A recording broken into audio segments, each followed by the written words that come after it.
बिस्मिल्लाहिर्रहमानिर्रहीम। अस्सलाम वालेकुम दोस्तों, अपनी नेक्स्ट वीडियो के साथ आपको वेलकम करता हूं अपने इस चैनल में। उम्मीद है आप सब खैरियत से होंगे। तो चलते हैं आज की अहम न्यूज़ की जानब। सबसे पहली न्यूज़ में तो आप लोगों के साथ दो अहम न्यूज़ शेयर करूंगा जो अफेक्ट कर सकती है हमारी ज़िंदगियों को। वो काफ़ी अहम न्यूज़ है, उस पर बात करेंगे। उसके बाद फरवरी के महीने के लिए कुछ नई अपडेट है, वो आप लोगों के साथ शेयर करूंगा। स्पेन फैमिली वीज़ा के लिए एक नया मसला जो है वो दरपेश है पाकिस्तान में ख़ास तौर पे, उस पर बात करेंगे। और आखिर में बात करेंगे कि यूरोपीय यूनियन के वो कौन से ममालिक हैं यहाँ पे अब इस वक्त स्टूडेंट वीज़ा बड़ा आसानी के साथ लग रहा है, यहाँ पे आपको अप्लाई करना चाहिए और वहाँ से फ़ायदा उठाना चाहिए। स्पेशली मैं बात कर रहा हूँ उन दोस्तों की जो कि काफ़ी ज़्यादा कमेंट कर रहे हैं स्टूडेंट वीज़ा से रिलेटेड, ख्वाह वो इंडिया से हैं, पाकिस्तान से हैं, बांग्लादेश से हैं। उनके काफ़ी कमेंट आए हैं और वो जानना चाहते हैं कि अगर हम शेंजन स्टेट्स में यूरोपीय यूनियन में आते हैं लीगल और कम ख़र्च में और आसानी के साथ और वीज़े के साथ यहाँ आके भी लीगल रहना चाहते हैं, तो उनके लिए ये बेस्ट वे है जो मैं इस वीडियो के आखिर में आप लोगों के साथ तफसीली ममालिक बताऊँगा। सबसे पहले न्यूज़ में जैसे कि मैंने कहा कि दो न्यूज़ हैं जो आप लोगों के साथ शेयर करूँगा। सबसे पहली न्यूज़ तो यह है कि स्पेन ने जो बूस्टर है वो लगाने के लिए 9 महीने का सर्टिफिकेट वैलिड करार दिया है। यानी कि 270 दिन से ज़्यादा हो चुके हैं अगर आपको वैक्सीन लगवाई तो आपको बूस्टर लगवाना पड़ेगा अगर आप स्पेन में सफ़र करना चाहते हैं, वरना आपको एंट्री नहीं दी जाएगी। इस वजह से इस चीज़ का आपने ख़ास ख्याल रखना है कि आपकी जो वैक्सीन है वो उसको 270 दिन ना कंप्लीट हुए हैं उसके अंदर अंदर आपने वापस स्पेन में एंट्री डालनी है, या जहाँ से भी आप आना चाहते हैं आपका लाजमी तौर पे इससे होना चाहिए। इसके साथ साथ यह है कि वैलिडिटी जो वैक्सीन्स की है वो इसी पे डिपेंड करती है कि आपने कम अज़ कम जो है वो 9 महीने पहले जो है उसके अंदर अंदर आपका टाइम पीरियड हो। अगर आप स्पेन में इंटर होना चाहते हैं तो आपका वो वैलिड है जो आपने वैक्सीन लगवाई है। इसके साथ साथ जो नेक्स्ट आप लोगों के साथ मैं न्यूज़ शेयर करूंगा वो सबसे ज़्यादा जो है वो अहमियत है। जैसे मैंने कहा दो न्यूज़ आप लोगों के साथ शेयर करूंगा। पहली न्यूज़ में तो पहली न्यूज़ तो आपको बता दी कि 9 महीने का वैलिडिटी होगी सर्टिफिकेट की, 270 दिन, इससे ज़्यादा नहीं होगी। जो दूसरी अहम न्यूज़ है वो यह है कि एंटीजेनिक के लिए 24 घंटे का उन्होंने ऐलान किया कि वो वैलिडिटी होगी, इससे ज़्यादा नहीं होगी। लेकिन पीसीआर टेस्ट जैसे पहले था 72 घंटे उसी तरह होगा, लेकिन एंटीजेनिक जो पहले 48 घंटे था अब उसको 24 घंटे कर दिया गया है। ये काफ़ी ज़्यादा जो है वो ख़ास तौर पे ये जो यूरोपीय यूनियन के करीबी ममालिक हैं जहाँ से अब काफ़ी बड़ी तादाद में टूरिज़म की स्टार्ट होने वाली है या हो रही है, उनके लिए ख़ास तौर पे ये ऐलान किया गया है कि लाजमी तौर पे आपकी जो एंटीजेनिक है वो कम अज़ कम 24 घंटे जो है वो उससे ज़्यादा नहीं होनी चाहिए। ज़्यादा से ज़्यादा आप 24 घंटे आपको होनी चाहिए कि आपने एंटीजेनिक टेस्ट करवाया हो, तो उसके बाद ही आप स्पेन में इंटर हो सकते हैं। ये भी काफ़ी अहम कानून है और इसको भी लागू कर रही है 6 जनवरी से हुकूमत। और उसके बाद जो है ये दोनों जो मैंने आप लोगों के साथ डिस्कस किए हैं कानून, ये बाहर से आने वाले जो स्पेन में इंटर होना चाहते हैं उनके लिए इंतहाई अहमियत के हमल है। उनको कल की परेशानी से बच सकते हैं अगर वो इस पे अमल करके आएंगे, वरना उनको काफ़ी ज़्यादा परेशानी और हो सकता है उनको वापस भी भेजा जाए। फरवरी के महीने के लिए कुछ नया ऐलान किया गया, इसका लिंक मैं नीचे दे देता हूँ। फरवरी के महीने के लिए सेपे ने नई अनाउंसमेंट की है, नए कोर्सेज़ फ्री जो कोर्सेज़ हैं वो लॉन्च किए हैं, वो आप कर सकते हैं। मैं यहाँ पे वंस अगेन कहता चलूँ कि वो लोग जो पारों पे हैं, एरिते पे हैं, एरिते पे जैसे कि अब बहुत कम लोग हैं और इसके साथ साथ जो अयूदा ले रहे हैं उनके लिए ये गोल्डन चांस है। ऐसे कोर्सेज़ लाजमी तौर पे करें। अगर ये यहाँ पे आपके काम नहीं आएंगे तो कल को आप किसी जगह पे भी जाएंगे वहाँ पे आपके ये काम आएंगे। ये काफ़ी ज़्यादा अहमियत के हामिल है। जहाँ पे भी सेपे ने और हुकूमत स्पेन ने काफ़ी ज़्यादा इसको अहमियत दी है, आपके लिए आने वाले वक्त में रोज़गार के लिए ये बहुत मुफीद साबित होंगे। इस वजह से इस तरह की कोर्सेज़ करें। इसमें मैं चंद एक आपको बताता चलूँ जो उन्होंने अभी स्टार्ट किए हैं। इसमें इलेक्ट्रिसिटी जो कि बिजली का काम, इलेक्ट्रिशियन जिसको हम बोलते हैं, उसका इन्होंने फ्री कोर्स किया जो पहले पेड कोर्स था। इसके साथ साथ अगर आप खस्तोर वगैरह, एसेसोर वगैरह बनना चाहते हैं उसके लिए इन्होंने कोर्स शुरू किया है, वो भी फ्री ऑफ कास्ट है, पहले पेड था। इसके साथ साथ जो नेक्स्ट छोटे छोटे उस्तलेरिया का इन्होंने शुरू किया है, उस्तलेरिया में रेस्टोरेंट फील्ड में आपने किस तरह काम करना है, शेफ़ के लिए कोर्सेज शुरू किए हैं। इस तरह के काफ़ी मुफीद कोर्सेज जो हैं वो इन्होंने अभी अनाउंस किए हैं, जिसका आप फ़ायदा उठा सकते हैं और लाजमी तौर पे उठाना चाहिए।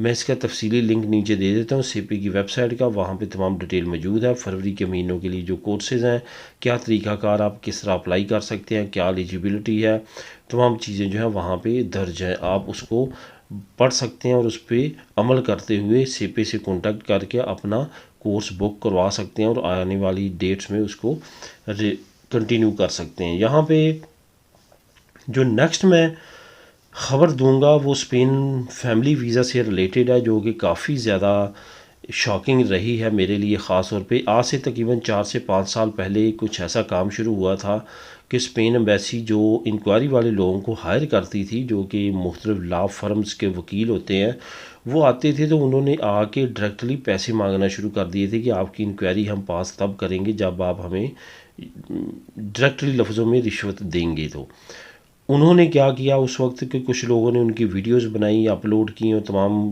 तरीक़ाकार किया। उसके बाद उन लॉ फर्म्स ने ये जो है वो झूठ बोला एम्बेसी के साथ। जब यहाँ पे इंक्वायरी शुरू हुई स्पेन के अंदर इसी सिलसिले में, वहाँ पे एम्बेसी ने इंक्वायरी शुरू की तो उन्होंने झूठ बोला कि ये हमारे लोग नहीं थे, असल में ये फ्रॉड माफिया था और ये हमारे लोग बन के वहाँ पे गए हैं इंक्वायरी करने के लिए और इन्होंने रिश्वत तलब किया। तो उस वक्त एम्बेसी ने एक कोड सिस्टम शुरू किया था।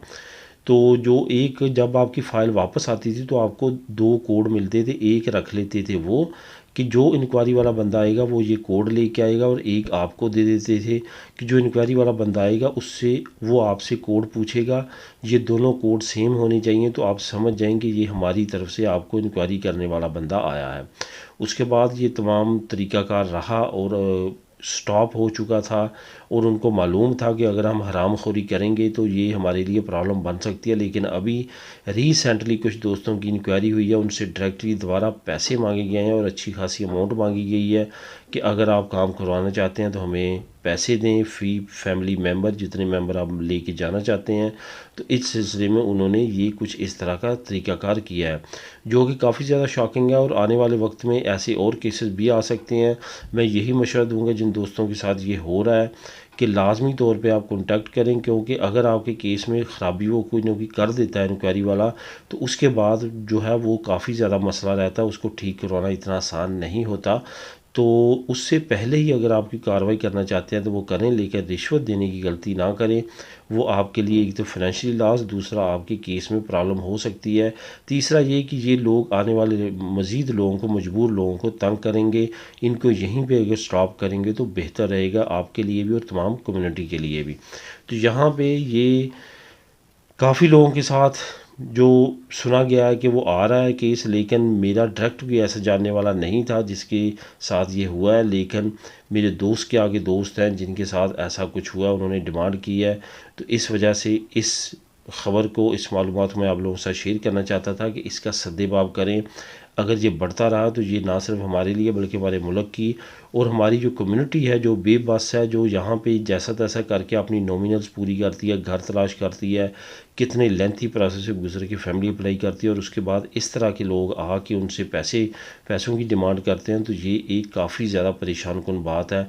तो आने वाले वक्त में उम्मीद है कि जो फैमिलीज़ के साथ ये हो रहा है वो इस पे लाजमी तौर पे एम्बेसी को लिखेंगी, मेल करेंगी। साथ साथ ये भी आपको कहूँगा कि जो यहाँ पे हैं वो यहाँ पे भी कॉन्टैक्ट कर सकते हैं मुख्तलिफ अदारों के साथ और उनको ये तमाम सिचुएशन से आगाह कर सकते हैं। इसके बाद यूरोपीय यूनियन के जो चंद ममालिक हैं जहाँ पे काफ़ी ज़्यादा इंटरनेशनल स्टूडेंट्स को वेलकम किया जा रहा है और काफ़ी ज़्यादा उनको अट्रैक्शन दी जा रही है कि वो वहाँ पे आएँ और स्टडी करें और वहाँ की जो यूनिवर्सिटीज़ है वहाँ पे दाखिला लेके ना सिर्फ अपना बल्कि उनके मुल्क की फ़ीस की सूरत में भी फ़ायदा करें। यहाँ पे जो सबसे अहम मुल्क मैं बताने जा रहा हूँ वो एक तो शेंजन स्टेट भी है, वो है पोलैंड। पोलैंड में स्टूडेंट वीज़े को काफ़ी ज़्यादा अहमियत हासिल है और इंटरनेशनल स्टूडेंट्स काफ़ी ज़्यादा वहाँ पे आ रहे हैं और ख़ास तौर पे हमारी मुल्क से भी काफ़ी ज़्यादा आ रहे हैं, और वहाँ पे वीज़े की रिक्वायरमेंट भी इतनी ज़्यादा टफ़ नहीं है जैसे दूसरे शेंजन स्टेट्स में है। तो वहाँ पे इंग्लिश यूनिवर्सिटीज़ भी काफ़ी ज़्यादा है, वहाँ पे ट्राई करें जो स्टूडेंट आना चाहते हैं और ख़ास तौर पे वो शेंजन में इंटर होना चाहते हैं। इसके साथ साथ रोमानिया शेंजन में तो नहीं है लेकिन यूरोपीय यूनियन में है, उस वहाँ पे भी आप आ सकते हैं। कुछ अरसे के बाद वहाँ से आगे मूव हो सकते हैं। अगर आपका ये टारगेट है, अगर स्टडी टारगेट है, तो वो भी एक बेहतर मुल्क है, मुनासिब फ़ीस वाला, जो सस्ती तरीन इस वक्त आपको स्टडी फ़ीस दे रहा है। हंगरी है, हंगरी शेंजन स्टेट का मुल्क है, वहाँ का भी स्टूडेंट वीज़ा इजी के साथ लग जाता है। आपकी रिक्वायरमेंट पूरी होनी चाहिए, स्टूडेंट का एडमिशन होना चाहिए कॉलेज यूनिवर्सिटी में, तो इतना मुश्किल नहीं है। बाकी स्पेन के लिए मैं नेक्स्ट दिनों में मज़ीद वीडियोज़ बनाऊँगा और मज़ीद यूनिवर्सिटीज़ के बारे में मज़ीद लोगों के साथ मैं कोशिश कर रहा हूँ कॉन्टैक्ट करने की जिन्होंने वीज़े लगवाए हैं, या जैसे वो यहाँ पे पहुँचते हैं तो उनकी इंटरव्यू इंशाल्लाह ताला आप लोगों के साथ शेयर करूँगा। तो दोस्तों ये थी आज की अहम न्यूज़ और मालूमात। मिलेंगे नेक्स्ट वीडियो में नई न्यूज़ नई मालूमात के साथ। अल्लाह हाफिज़।